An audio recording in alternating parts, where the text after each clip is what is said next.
이 환자의 경우에는 이제 19세 여자 환자분이셨고 아래턱이 많이 나온 것 때문에 불만을 가지고 있었는데 처음 모습을 보면 골격적으로 위에 턱에 비해서 아래턱이 꽤 많이 돌출되어 있는 양상을 확인할 수가 있었고요. 이런 분들을 이렇게 딱 바뀌게 되는 거죠. 총 치료 기간은 1년 7개월 정도 소요된 걸로 제가 알고 있고 치료 후에 외모가 많이 바뀌었기 때문에 환자분의 만족도가 아주 좋았던 그런 경우입니다. 이 사례에서 본 것처럼 사실은 주걱턱이 있는 분들은 동반한 교정 치료를 했을 때 가장 이상적인 치료 결과를 얻을 수 있다 말씀을 드릴 수 있고요.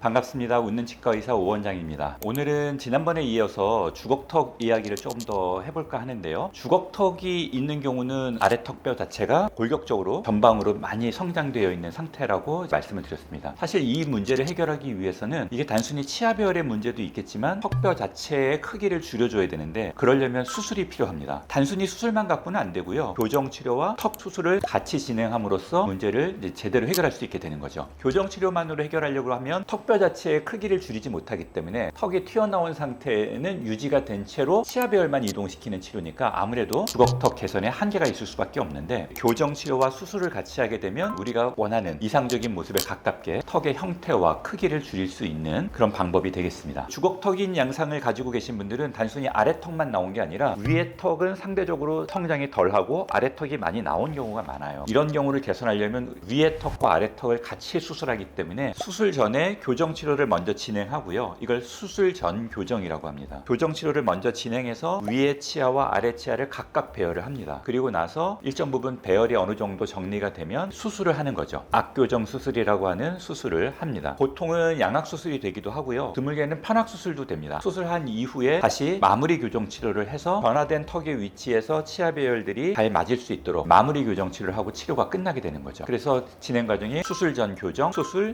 후 교정 진행 과정이라고 보시면 좋겠고요. 이 환자의 경우에는 이제 19세 여자 환자분이셨고 아래턱이 많이 나온 것 때문에 불만을 가지고 있었는데 치아 상태를 보면은 치아 배열도 고르지가 못한 거예요. 덧니가 있고 위에 치아 배열과 아래 치아 배열이 삐뚤빼뚤한 상태죠. 특히 이쪽에서 이제 공간이 없다 보니까 치아들이 겹쳐서 배열되어 있는 상태를 볼 수 있었죠. 이 환자 같은 경우에는 위에서는 이를 뽑고 진행하기로 했고요. 아래에서는 이를 뽑지 않고 배열해 나가기로 했습니다. 그래서 수술 전에 위에는 발치를 해서 치아 배열들을 고르게 만들고 아래에서는 이를 뽑지 않고 치아 배열을 고르게 만든 상황입니다. 이제 어느 정도 치료가 진행돼서 수술을 했습니다. 이 환자분의 경우에 이제 처음 모습을 보면 골격적으로 위에 턱에 비해서 아래 턱이 꽤 많이 돌출되어 있는 양상을 확인할 수가 있었고요. 그걸 바탕으로 해서 이제 우리가 치료 계획을 잡았을 때는 위에 턱은 앞으로 내는 수술, 아래 턱은 뒤로 넣는 양악 수술을 하기로 이제 계획을 하고 수술을 전문적으로 하는 원장님과 협진을 통해서 치료를 진행해 나갑니다. 총 치료 기간은 1년 7개월 정도 소요된 걸로 제가 알고 있고 치료 후에도 위에 턱에 비해서 아래 치아가 나왔던 것들을 정상적인 교합이 되도록 이렇게 맞춰주게 됩니다. 외모가 많이 바뀌었기 때문에 환자분의 만족도가 아주 좋았던 그런 경우입니다. 이 사례에서 본 것처럼 사실은 주걱턱이 있는 분들은 턱 수술을 동반한 교정 치료를 했을 때 가장 이상적인 치료 결과를 얻을 수 있다 이렇게 말씀을 드릴 수 있고요. 다만 이제 이 수술에 대한 부담감이 있죠. 비용이라든가 수술에 대한 여러 가지 걱정도 두려움도 있을 수 있지만 이런 부분들을 충분히 어렵지 않게 수술을 하는 병원들이 많으니까 그런 수술을 통해서 내가 원하는 결과들을 얻을 수 있다 이렇게 말씀을 드릴 수 있겠습니다.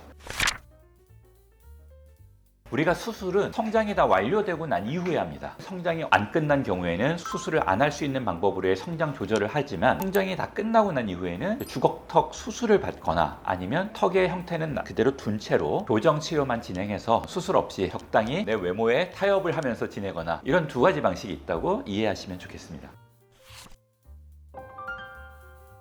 오늘은 주걱턱을 치료하는 교과서적인 방법, 턱교정 수술과 교정 치료를 연결한 사례에 대해서 한번 설명을 드렸는데요. 턱 자체가 이렇게 심하게 나와 있는 분들의 문제는 턱 자체를 뒤로 넣어주지 않으면 해결이 안 되는 경우들이 많기 때문에 이런 경우는 어쩔 수 없이 제가 원해서 하는 게 아니라 수술을 권해드릴 수밖에 없는 경우들도 있습니다. 그래서 주걱턱 때문에 고민 중이신 분들이라 그러면 이런 부분들을 좀 알고 여러분들의 치료에 대해서 고민하시면 좋겠습니다. 시청해 주셔서 감사합니다.